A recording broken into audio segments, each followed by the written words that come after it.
One of the top Chinese EV makers, NIO, hit a record high in revenue in 2024. But ironically, its net loss also reached a historic peak.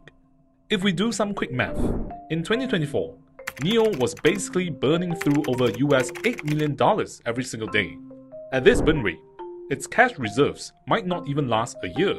And this negative sentiment is also reflected in the stock market, from a peak of $61.95 in 2021 to just $352 now.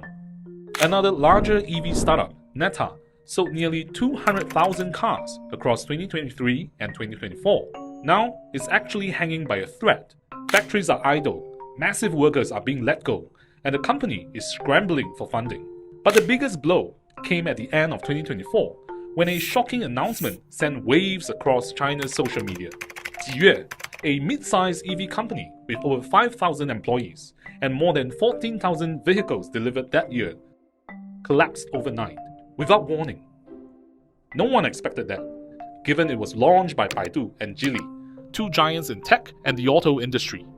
But meanwhile, 2024 was still a record year for China's EV market, with over 50% of global EV battery supply coming from Chinese companies like CATL and BYD, more than $33 billion in government subsidies over the last decade, and a strong appetite for EVs among up to 90% of Chinese consumers. China accounted for 65% of global EV sales in 2024. Chinese-owned brands like BYD and MG had been expanding quickly in Europe until EU tariffs kicked in last year. However, under pressure from Trump's recent tariffs, the EU and China are now back at the negotiating table with a plan for minimum pricing to replace the 2024 tariffs on Chinese-made electric cars. Everything points to a booming industry, but behind the numbers, many Chinese EV brands are struggling to survive, even within the Chinese market. Why?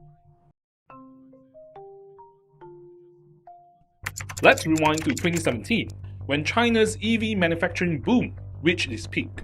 At that time, there were 487 Chinese EV companies. Fast forward to 2024, that number has shrunk to fewer than 40 companies that are still actively selling cars. So what is behind this wave of EV brand closures? China is in the middle of an all-out price war, or more accurately, a relentless price-cutting battle. In December 2024, the average price of pure electric vehicles in China dropped by an average of 10% to $31,500 to ramp up deliveries and pad their yearly sales totals.